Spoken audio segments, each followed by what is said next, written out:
Morning, everyone. How are we all doing? Good, good.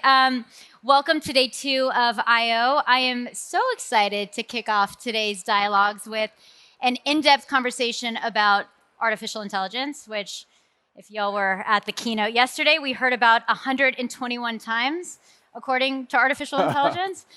And so today we're going to go a little bit deeper with the people who are behind so many of these advances. And these are the folks, you probably know a lot of them already, who are in the trenches behind the scenes.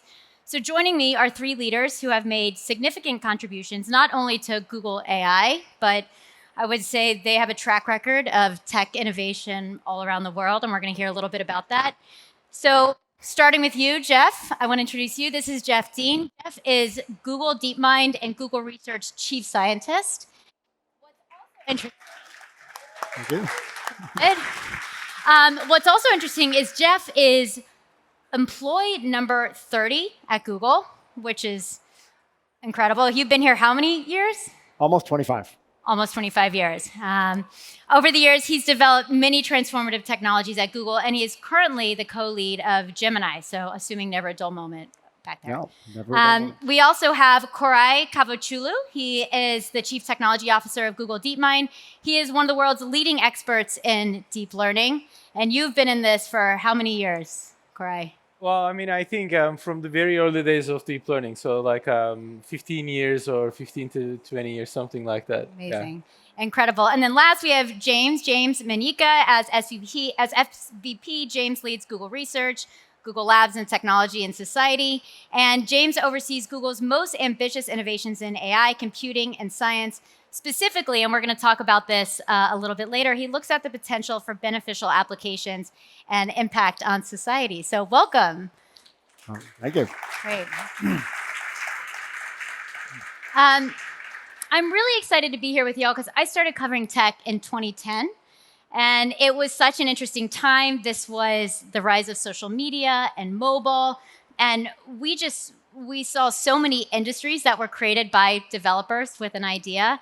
And now we're in another wave of innovation, this one fueled by advances in artificial intelligence. So Jeff, I want to start with you. And before we talk about where we are, let's talk about how we got there. Yeah.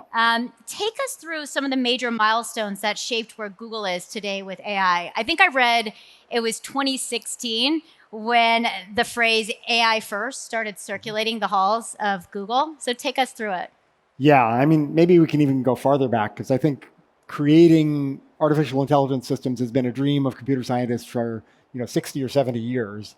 And for a long time, there was kind of an attempt to create intelligent systems through defining logical rules and letting the system kind of work with those logical rules in order to do kind of advanced things. But I think what we've discovered is that the real world is actually pretty messy, and logical rules don't always kind of give you the ability to generalize to new situations. And so really the whole community focused on machine learning as a technique where you can now learn from observations about the world and learn to do new things, which is what you care about, from observing how you're able to do some things and then generalize to new things. And so we've been using machine learning in various forms at Google since maybe 2001 or so.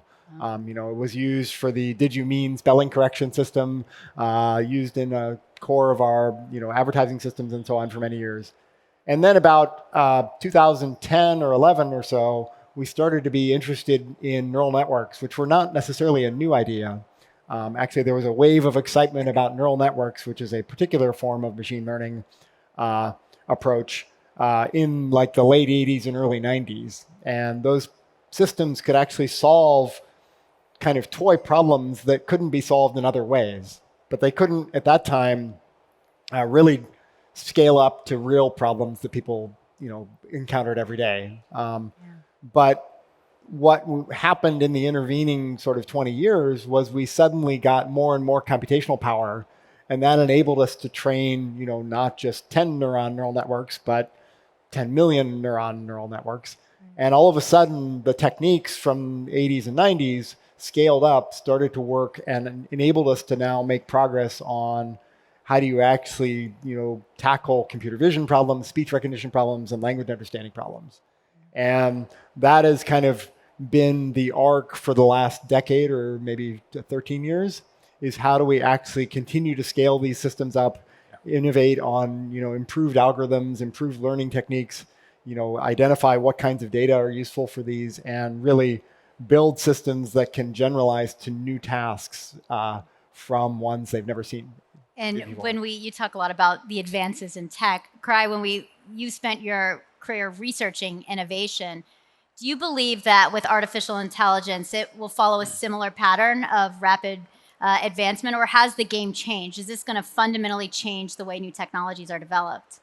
Yeah, thank you very much. I think that's one of the most important things. The reason, like as Jeff said, there was artificial intelligence and research into it has a long history, because I think it is sort of what you can think about as a multiplier technology, that research into it not just stays there, right? Like we see, as you said, how developers actually use it to do all sorts of new things, but it also impacts all of different fields and sciences, right? Like we start doing biology differently, chemistry differently. We start thinking about software development differently, right? Like it impacts itself as well. I think that's one of the very important things that, like as AI is developed, it's going to really fundamentally change how we think about a lot of different areas that impact our life. It is sort of like it will become a standard building block that we will then actually be concerned about more higher level things, more harder problems. A lot of the things that we are concerned right now, like probably they will be solved by systems that we are building now, and that will enable us to do a lot more, right? Like that's the exciting thing. Either the challenges that we need to solve, the technological advances that we need to make, like maybe like diseases we need to solve, all those kinds of things are being impacted by the technology at the core that is developing. That's the multiplier effect that I think is really, really exciting. And Jeff touched on this a little bit. Thoughts like why we know AI is nothing new. Right. We know you guys have been talking about this for a long time. Why are we, be specific, why are we able to do things now from a research standpoint that we just couldn't do 10 years ago? Yeah, I think, I mean, like Jeff gave a really, really good history there. I think right now what is culminating here is like our hardware investments are actually quite critical. It's one of the really important things that Google has invested over the years, that it just doesn't happen at once, right? Our understanding of algorithms has really improved a lot. And the current technologies that we have, these generative AI methods, right? Like for the first time now we are actually creating content, right? Like I can't actually stop looking. I see Refik Anadol there, like he's been at the forefront of that. I've been a fan of his work. So like when we start creating this content, it sort of all of a sudden starts influencing all sorts of different ways that you actually approach problems, right? I think that is quite important with the generative AI. Now we can go into many different fields, and just like we can think about a problem and come up with a solution, I think with these methods now we are at the stage that we can actually do that, and it starts helping people's creative processes or thinking processes, right? Like I think that's the life-changing thing. Like I mean, we saw the video with Donald Glover when he was doing his films. That was very right. Cool. Like that creative process, that speeding that up is a huge multiplier, right? Like for people to think through. Yeah, maybe I would add something else to your question, Laurie, which is you asked why is it that we're able to do these remarkable things. I think there are a few things going on. One is what people have referred to as the so-called scaling laws, which seem to suggest that with these transformer-based architectures, the bigger you make it, the longer you train it for, the more data you give it. That's roughly what these scaling laws seem to suggest, that if you keep doing more of that, they get more and more capable. Then you couple that with other things. If you then add different modalities, if you then add things like long context, like we've just done, and you also start to add the ability to connect with other systems, either to use other tools, other mechanisms that are out there, all of a sudden the capabilities kind of become pretty exciting. the range of things you can now do, they just become much, much broader. Yeah. Even from a storytelling perspective, watching a filmmaker, watching Donald Glover talk about this idea that anyone can be a director, and this idea that I'm a storyteller, we can make mistakes quicker using some of these things. It's all about making mistakes and understanding quicker, which is super interesting. You mentioned like multimodal, right? I'd love to hear, this is definitely the word we are hearing obviously a lot here. Well aware. We've heard quite a bit about Gemini yesterday and its multimodal approach to generative AI. Could you just pull back the curtain a little bit? This is an audience full of developers. How exactly do you envision Gemini in the landscape? Yeah, I mean, I think some of these models in, say, 5 or 6 years ago were really focused on kind of human textual data, things like language, code.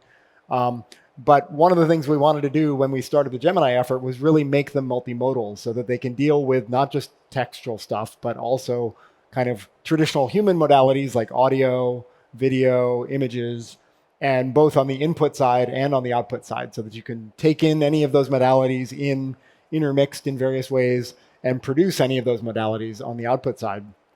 And I also think multimodal extends beyond what we think of as kind of the traditional human senses, because if you look at other domains, say the domain of healthcare, there's all kinds of other modalities that are not sort of strictly human ones. They are, genomic sequences, there's time series of interesting sensor data.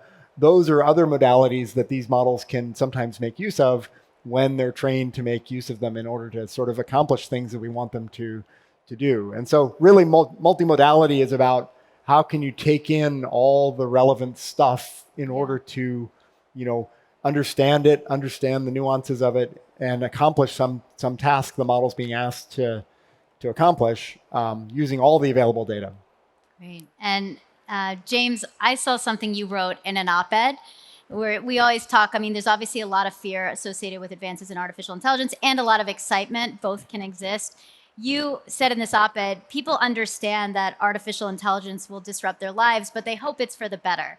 We must not let them down. And I get the sense, first of all, that that's personal to you. I'm curious, could you be really specific? And could you take us through what you believe are just the biggest opportunities and applications for AI that would do what you're saying, that wouldn't let people down? I think we tend to think of opportunities at least in 3 or 4 different ways, 3 or 4 different areas. One is a lot of what you saw yesterday, how you can advance what people are trying to do, whether they're trying to be creative, just productive, their everyday tasks, creative endeavors. So the kinds of things that individuals want to do for themselves, you can imagine those kinds of opportunities. I think there's a second important opportunity, which is, think of it as almost the economic opportunity. So think about entrepreneurs, small, medium-sized businesses, sectors that can be much better at what they do, healthcare or industrial systems, all the way up to what economists think of kind of as productivity growth, which is what drives economic growth and drives prosperity for everybody. So there's an important kind of economic dimension to the opportunities. I think there's a third and fourth other areas. The third one is actually just advancing science. I think one of the things that's been spectacular is just to see, the use of AI accelerate developments in so many scientific fields, whether it's the life sciences and biology, in climate science, in material science, in physics. So the possibilities in science, just to pick a couple of specific examples, in the last 3 weeks alone, we've been able to do at least 3 big things. You probably saw 3 weeks ago, we published a paper on our work on Gemini, which is a Gemini fine-tuned for medical applications of medical data sets that is state-of-the-art, doing remarkable things. The second thing we also did at the same time was AlphaFold 3, which Koray and team worked on, which went from just being able to do protein structures to all of life's biomolecules, basically, DNA, RNA, ligands, and so forth. And then also recently, we developed a map, probably the first synaptic level map of the human brain, collaborated with others at Harvard. This is just the last 3 weeks of science, right? And then you also have all the societal applications that are already real today. I'll tell you some of my favorite ones. There's a small project actually that teams that Jeff and I work with started probably about a year and a half ago to try to figure out how to predict floods. So it turns out that if you're able to give people up to 7 days advance notice of floods, you can actually save a lot of lives and damage. People have known this for like 40 years. The question is, how do you actually do it? So a small project that began in Bangladesh and India that our teams worked on, it worked. So now we've scaled that up to now over 80 countries where we're able to give flood alerts. And these are 80 countries in places where something like 480 million people live. That's remarkable. You can wildfire alerts. So there's a lot of things in society that are starting to get better. But I think the key thing is, even as we get excited about all of that, we need to make sure we actually get it right. There's still, risks and other things we have to think about. But I think it's important to keep our eye, because the stuff that I just described, that's what I think motivates all of us. Think about how do we make and improve the world. Yeah. Wow. I mean, the idea of like mapping the human brain, just the implications I can only imagine are pretty extraordinary.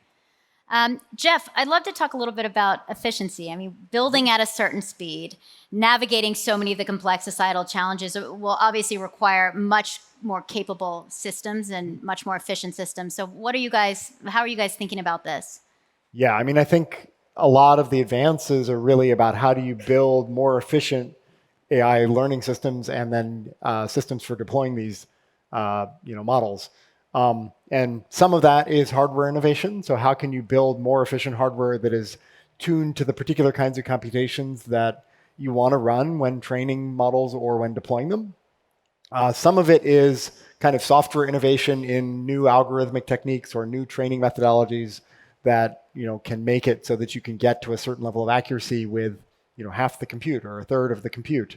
But really, it's about how do all these different things inform each other. And one of the things we have at Google is we actually have our own TPU hardware development team that is looking at what kinds of things we want to run, not just today, but since you're designing hardware, it kind of pops out of the design process a couple of years from now and then needs to be relevant for 3 or 4 years after that.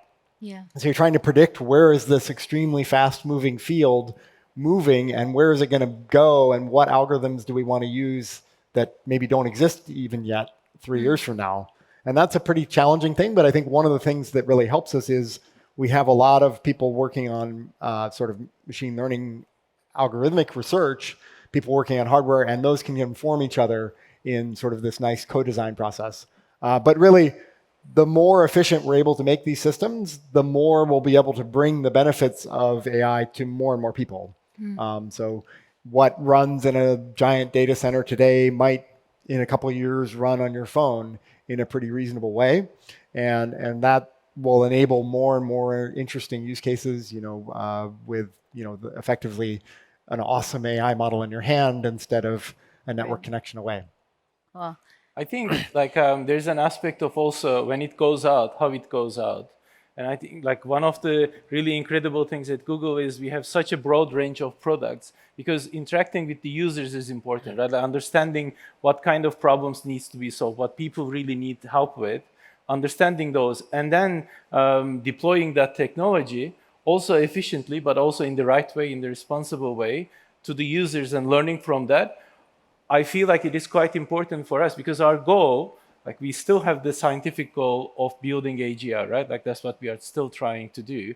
And while doing that, actually, this whole setup is so important that we have to be interacting with the users. We have to be interacting and learning from that so that we solve the right problems the right way. That's we were talking a little bit before this, and you were really emphasizing this idea of not building in a vacuum and being able to utilize this as a way to get a more understanding of how people are actually using this type of exactly. And I think the huge opportunity that there exists right now is, of course, the whole world is now getting a lot more acquainted with AI. As you said, it is impacting all sorts of ways our lives. But also at the same time, I think we have the opportunity here at Google to build it and inject AI, to put AI into all sorts of products. I think it was really exciting, at least for me, to see how it happens across Google and how in many different ways people have thought about it. Yeah, I think that one of the things that's been fascinating is when you see, I mean, Koray, you mentioned Rafiq, who's sitting over there as an artist. I mean, one of the things that's been fascinating is to see creatives and artists and real people working with these technologies and what they do with them. It's actually quite fascinating. I mean, so when you see artists, when you see developers and what they do, you learn a lot from it. In fact, there's been so many examples where our teams felt that they were building it to work like this. Then the artists and others say, no, we want it to work like this. Look what we can create. I've also been quite fascinated, Laurie, by a lot of the research that's now coming out. I think some of it has been done at Stanford and at MIT of what happens when workers start to use these technologies in assistive ways.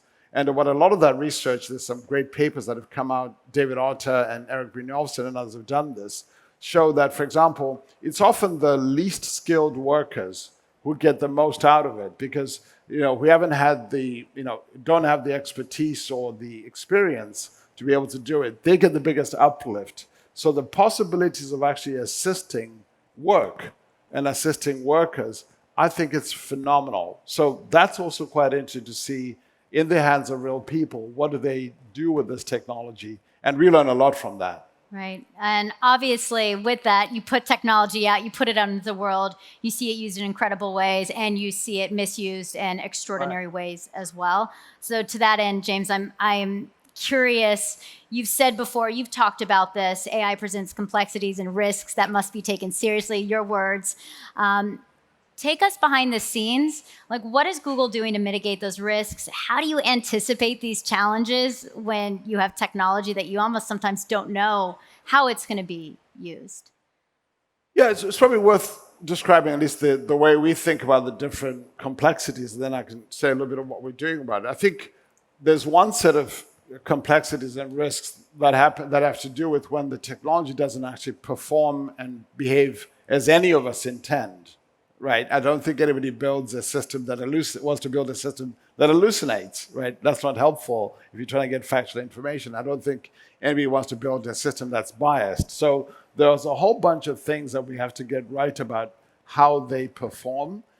But even if they perform as any of us would like, there's always the possibility of misuse. Right, somebody actually using it to do things that none of us would like, whether that's somebody trying to, use it to create disinformation or do dangerous activities or whatever have you. That's another whole category of complexities to think through. And then finally, you've got the complexities about how this sort of works its way through society, the implications on work and other things. So we think about all of those things. But let me touch on what you asked about, which is to do with misinformation, for example. So you saw, we talked about this yesterday, about how we've been working pretty hard, and this is actually a lot of terrific work by Koray's teams, actually. Maybe you could talk about this too, but on SynthID, yes. Which is to try to watermark the generated outputs. I think the first time we did that for images and for audio, so now we've extended that to text and video. That's an attempt to try to make sure that at least there's a way to tell when something's been synthetically generated. That's one way. But there are other things we have to think about too. Can we provide provenance information about where was this done, where did it come from, etc. So there's still a lot of work to get that part right. And I think then there's also the question of new questions that will arise as this technology gets better. So the questions keep changing. So now we're talking about agentive capabilities. We're going to have to think that through as well. Now that we can do that, are there new questions we're going to have to think about to get that right as well? And also, one of the things I've always said, okay, AI to fight AI is going to be such an interesting place of innovation too for folks to build on. And you mentioned yesterday, I saw this idea of AI red teaming.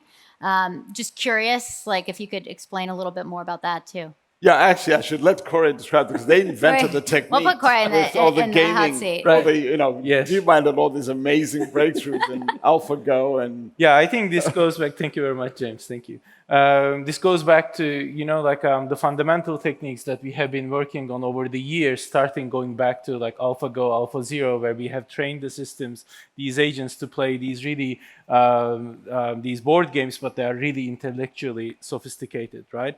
There, one of the fundamental things is the system to search and plan by itself and playing against itself, so that learning from that experience. And the same kind of idea, of course, applies here. When we have AI that is developed, we want to make sure that we can actually have like two AIs talking to each other, or multiple of them talking to each other, and make sure that we can find the different failure scenarios, we can find the different scenarios that are actually things working well, or things that are going sort of out of distribution.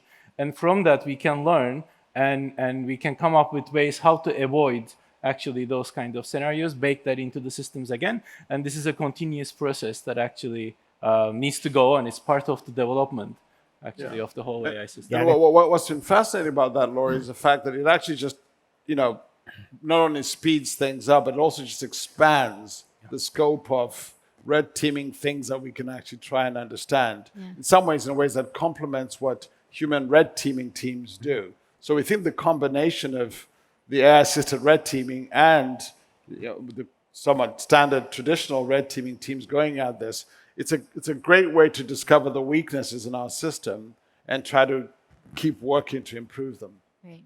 You looked like you wanted to say something. Oh, no, I just think like the ability for building systems that can automatically explore the fringe of possibilities is really important, because anytime you have a human in the loop in the traditional red teaming, there's a limited set of things you can actually explore.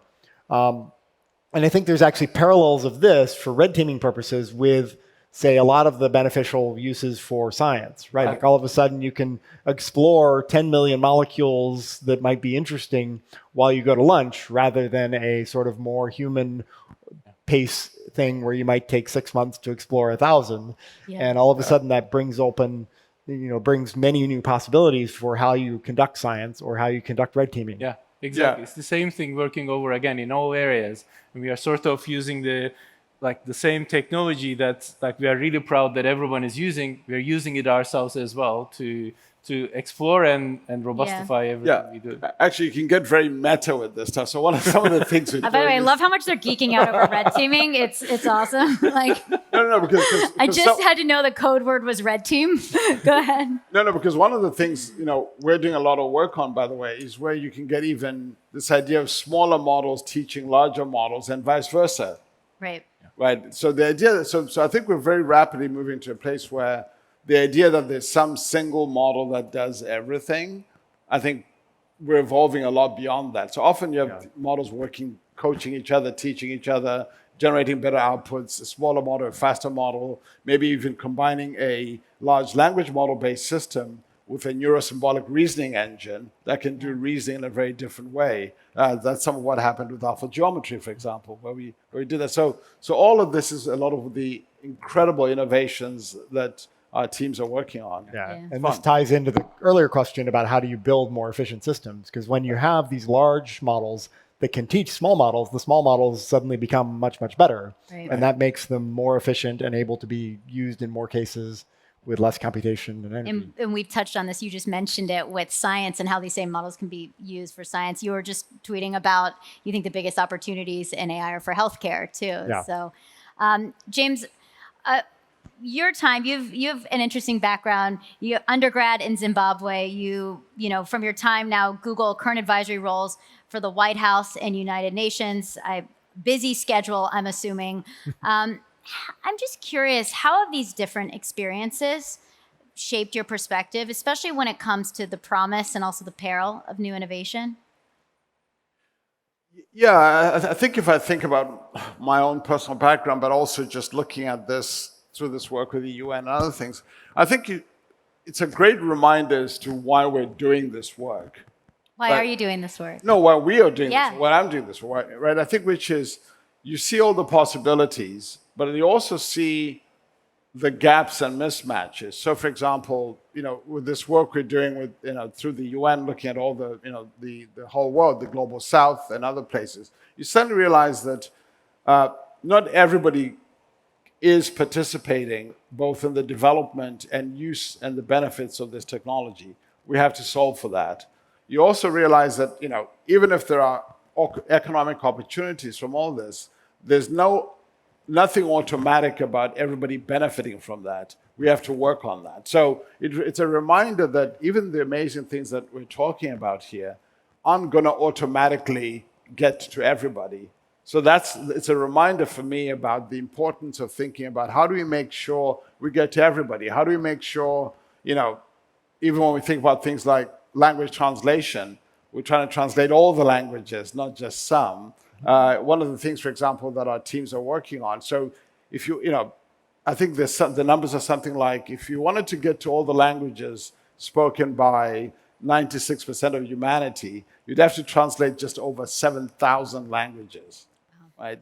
And so one of the goals that our teams have is to at least get beyond 1,000, and so to get to everybody. You suddenly also realize that there's so many other barriers, whether it's language or access to things that people have. We have to solve for that. So I'm actually very proud of the fact that our teams are trying to work on, in some cases, preserving languages. I remember Rafiq actually introduced me to a group in Brazil where there's, I think, only like 36 people left who speak this language. Wow. Right, left. So we're trying to think about, is there a way to use AI to preserve that language in some fundamental way? So it makes me think about those kinds of things. Cool. Yeah. I love a good lightning round, always fun. And so I figure we have some time, so we can do like a lightning plus round. You don't have to be so concise, right? But I'm curious, just quick questions, semi-quick-ish answers. And we'll start with one that I would love for all of y'all to respond to. We'll start with you, Koray. What is the one thing you are most excited to see come into fruition in the near future, and what's needed to get there? I think all right. One of the things that I'm really excited about is from top of mind, of course, using AI in our own field, in our own in the developer ecosystem, really fully. Right, we are getting there. We are using it more and more, and it is becoming part of our daily lives. Even when we are building AI, we are figuring out ways that we can actually use our own models to help with our own processes. And I think it just needs to, the quality needs to be higher. The understanding of the models needs to be higher. I'm quite excited that a year from now, actually, we are going to look at a different way of working in software development, in software engineering. The capabilities are really exciting right now, and they are improving. That's top of mind. When you say a different way of working, in what sense? Could you paint that picture? Well, I mean, I think right now, we have all sorts of tools and capabilities to help with our code, to help with our our development environment.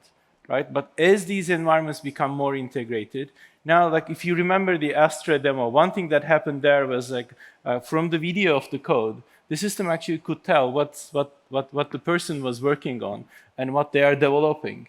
Right? There was an example of a developer saying that a whole new library that they didn't know how to use well, it could actually go and teach them about it, and it could actually suggest changes. Right? Mm-hmm. So this actually enables the developers to think at a much higher level, right? You're not getting stuck in the tiny details of what you're trying to achieve. Sometimes that can become frustrating, right? So that, again, we are coming back to this same idea that it speeds up the process of experimentation for developers. And I think as we speed up the process of experimentation for developers, then the productivity increases a lot, the experimentation increases a lot, then we end up with much more powerful applications and more powerful products. Great. Jeff, how about you? One thing you're most excited to see in the future, and what has to happen for it to come into fruition? Yeah, I mean, I think maybe building on Koray's answer, which was more about software development, I think the more general thing that we want to see is right now these models are kind of capable of taking somewhat complex requests, maybe breaking them down into 4 or 5 things that the model kind of knows it needs to put together in order to sort of accomplish that request. But it generally can't do something that requires 60 steps. Right. And so how can we build something where you can give a very high level, request to one of these models in, software development or, something you want to do in your daily life or in science, and it can actually know how to break that down into a bunch of different steps, maybe use some external tools in order to help it accomplish some of those steps, explore the space of the way in which it might want to do this, have some interactive dialogue with the person, like if there's, ambiguity, should I try this or should I do this, or do you prefer this? Right. Yeah. And I think really building much more capable models that kind of can, embody solving really complicated problems rather than sort of medium level complexity ones that they're sort of sometimes able to do now. That's going to require a lot of innovation in machine learning techniques and algorithms, and how do you sort of train the models in domains that are maybe less clear, where you can, in things like math or Go or chess, you can use self-play and it's very clear what the outcome was. In, help me organize my scientific thoughts and plan some next experiments I should do. That's not necessarily as clearly, right or wrong. I always like asking the people who are building the products how they're actually using it behind the scenes. So James, this one is for you. What is the strangest, and just be honest, strangest or most noteworthy way you've used your own products or AI in your personal or professional life? Well, there's actually something I'm using a lot right now. So a few months ago, once we had this idea of long context, I challenged one of our teams to say, look, there's a problem that I have, which is there's so much incredible research coming out, all these hundreds of papers all the time. So I said, can you build something that allows me to just browse all these papers very, very quickly? So we actually built something called Illuminate. In fact, it's going to be out in labs, I think, maybe in the next few days. So basically what it does is you can put in kind of, papers that are published on archive or wherever it is into it. And then basically it generates a set of conversations about all those papers. Because it has long context, you can put in, 20 papers or something. So you can say, hey, find me all of Jeff Dean's latest papers, put them in, and generates a conversation about those papers in short order. Then you can go and dig up and look at the original source. I love that. I use that a lot. So I think it's going to be out in Google Labs in the next few days. You should try it. It's fun. I will. I'm 100%. I wanted to look through a DeepMind paper all around ethics, and I was like, I wish it was like 250 pages. And I was like, that was a long paper. That was a lot. I mean, I'm glad, but I was like, I need a program to help me sort through. You can get a podcast about it now. What'd you say? Exactly. You can get a podcast about it. Right. That's. Automatically generated. That's wild. Okay, Jeff, when I was doing research for this, I asked them, I was like, I want to find some information on them. They were like, well, look no further than his Google Scholar page, because there's like, I don't know how many research papers you have from having. See why I had to have this product? I understand. Honestly, I understand in doing research for this panel. You had, I don't even know how many of your papers that you've co-authored are on this site. It's like, not dozens. It has to be like, I don't even know. I'm not going to say the incorrect one. But so you have dozens of research papers, many, maybe even hundreds that you've co-authored. Pick one. Which is your favorite? I know that's a hard one. Just one. It's like picking. But you have 2 minutes, so like, I have multiple children. Yeah. I think if you go back even pre-AI, I think one of the papers that I really enjoyed working on was a system called MapReduce. With my colleague Sanjay Gamawat, who's been, my colleague for almost 30 years now. I think that's really credit to Sanjay's clear thinking of like, how can you build a really nice, clean abstraction about what you as a developer want to express, but then have a nice implementation of it that enables sort of fairly large-scale processing of data or transforming of data to then happen under the covers in a way that deals with, okay, I have this very simple thing I'm trying to express, but I would actually need to run it over a lot of data. And how do I make it run on 1,000 machines? And the system can then automatically deal with deciding which machine does what. And if one of the machines fails, it deals with figuring out what work that one did and then spreading it out over the other 200 machines to recover quickly. I think good abstractions are like a really nice thing as a computer scientist, because then they enable you to build on top of them other things that sort of have a nice layering property where you can improve things underneath and everything gets better on top. Cool. James, you spent your career, I would say, just like researching the cutting edge technology, researching cutting edge technology, spending so much time in tech. What have you learned about humans, about people? That were complicated. It's fair. No, I think one of the realizations I'm sure lots of us have had is that you suddenly realize that a lot of these questions about technology are really questions about us as humans.